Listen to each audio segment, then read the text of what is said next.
Welcome to the Moi University AgShare project on the development of a module on economic role of prices and approaches to the study of agricultural marketing and performance. This module was developed by the Department of Economics and Agricultural Resource Management in a collaboration with the Collaborative Masters in Agricultural and Applied Economics, OER Africa, and Bill and Melinda Gates Foundation. The purpose of this is to showcase what goes on in the maize and dairy subsectors along the two value chains and facilitate understanding the linkage between theoretical concepts and applications in agricultural marketing. In this video, we will see two groups of farmers and traders in two different markets. One market segment is experiencing a surplus, while the other is in a deficit area. We will first listen to an interview of farmers and a trader in a maize surplus area. Okay, kwa majina naitwa Benlimu. Mimi ni mkulima katika Eldoret. I am a farmer in Eldoret, Uasin Gishu County, Rift Valley Province, Kenya. Maize farming is not easy, but we are committed to it because at the end of the day, it has returns. At the end of the day, anyway, kuna mapato. Maize price is not good. There are a lot of middlemen who move from farm to farm, mostly on bicycles, offering only Kenya shillings 20 per 2 kilogram tin. We feel that if the price offered by National Cereals and Produce Board, millers or any other buyer will be happy. National Cereals and Produce Board, ama kuna watu. I would be happy with the price of at least Kenya shillings 2,000 per 90 kilogram bag to be able to break even. The government should intervene by controlling prices to cut off middlemen who are exploitative. Government watunulie produce mzuri. At least they give us something not less than 2,000 and above per 90 kilogram kg bag. 90 kilos, 90 kilogram of bag. So I urge our government to intervene, set the price so that it cuts off these middlemen who have exploited us. They roam around exploiting us with low prices. Though these middlemen really help us, because if I were to transport my own maize to the National Cereals and Produce Board, I would need to hire my own transport. And since I don't have a car or a tractor, and this would cost Kenya shillings 200 per bag, which is unsustainable given the low price offered. Transport from here to town will cost Kenya shillings 200. This 200, if the buying price is low, something like 1,500 Kenya shillings, now you see that will not be good business. So you see that price should be reviewed, and the government should control the price and cut off this middleman. The weighing scale they use is not standardized. Kwa majina ninaitwa Danson Chelanga na niko na shamba. I have a 5-acre farm. When I harvest, before shelling, maize must be well dried. After shelling, I managed to dry that maize because it was not well dried. And drying, I managed to spread it out and dried it under the sun. There, I usually spread my tent, spread the maize, and ensure it dries for 2 days or 3 days. I usually know when my maize is dry when I see its weight, when I listen to its sound.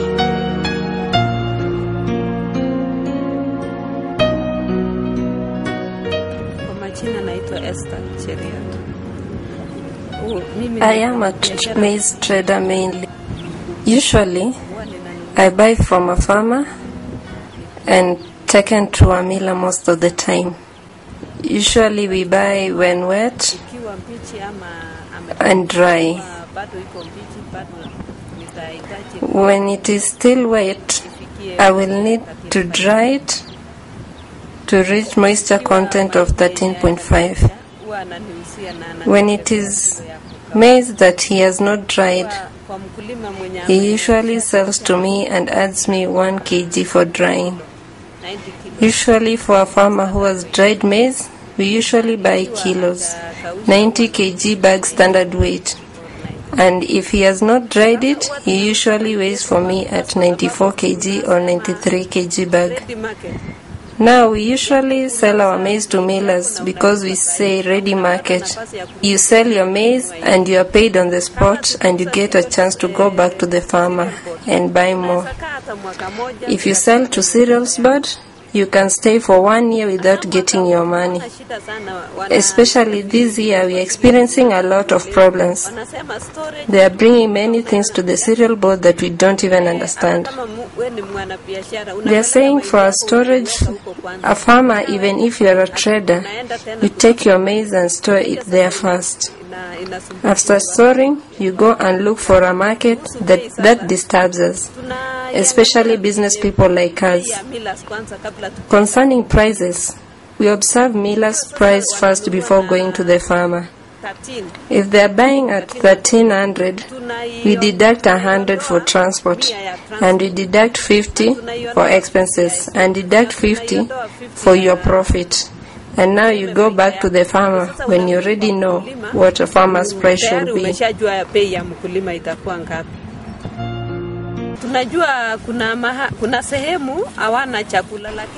We know there are places without food, but means of transportation are difficult.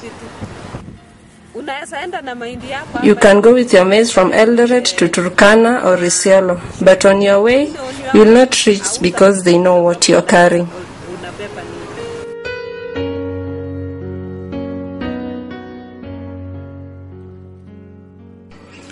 Let us also listen to another interview from a deficit area.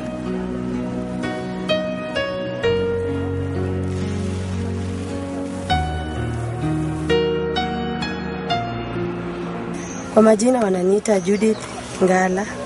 Hapa ni Busiralo, Luanda, Bunyore. Here is Ebusiralo, Luanda, Bunyore. We usually do maize farming, and this maize we plant for the sake of children, so that they should not admire a neighbor's maize.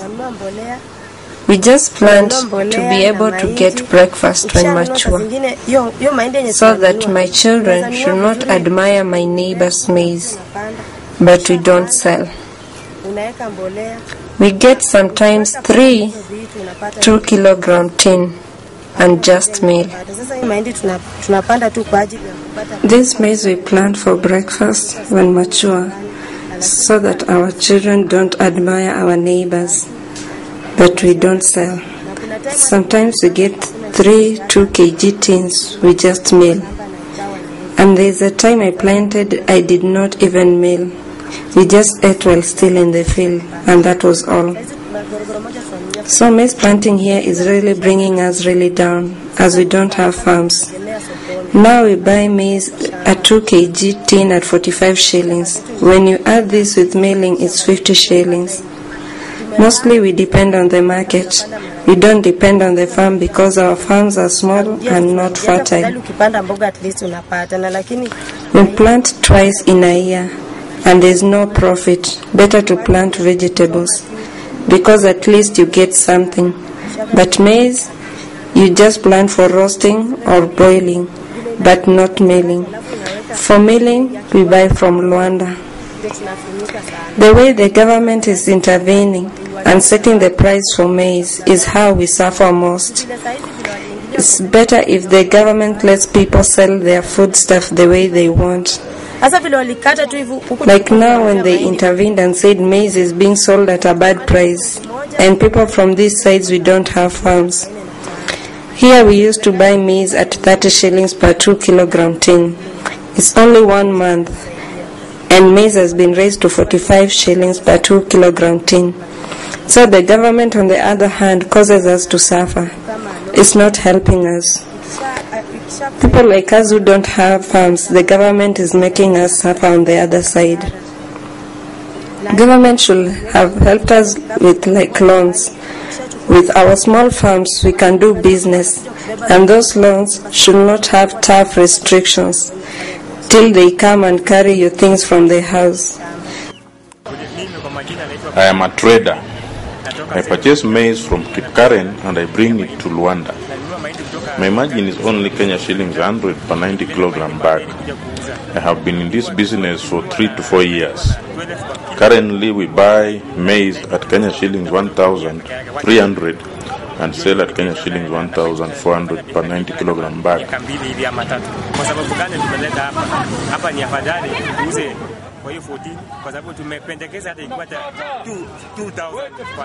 We find Kenya shillings 1,400 better for now, although Kenya shillings 200 per bag would be preferable. But we have no choice since National Cereals and Produce Board is yet to start buying.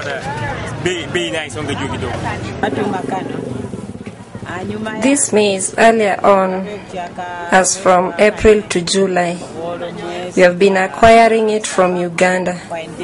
Uganda has been having a good price, and I feel when Uganda maize arrives, it really helps us more than this one of ours. When ours arrive, it has a bad price. Even how to sell it becomes difficult. When we buy in buckets. These buckets, we buy 5 buckets which make 42 kg tins, making 90 kg. We buy at 35 Kenyan shillings per 2 kg tin, which gives us 1,400. 1,400. 15. Then we sell at 1,500 Kenyan shillings as a wholesale price. I get at 35 Kenyan shillings, and personally, after adding all my costs and bringing it here, I sell 2 kg tin at 40 Kenyan shillings. If rotten like this one here, I sell a 2 kg tin at 37 Kenyan shillings. I sell to these people passing by. Every Kenyan who passes by. We can't say we sell only to people of Luanda. When somebody passes by, he asks, "How do you sell maize?" And you sell to them. We don't have any specific people that we sell maize to. We buy maize at a bad price. When we come here, people want us to lower the price. You find that the price at which you bought is what people of Rwanda want you to sell, and their problems start. When you tell customers this maize I bought at this price, pay this price, they refuse to listen. They argue that we business women, when we bring maize, we hike the price.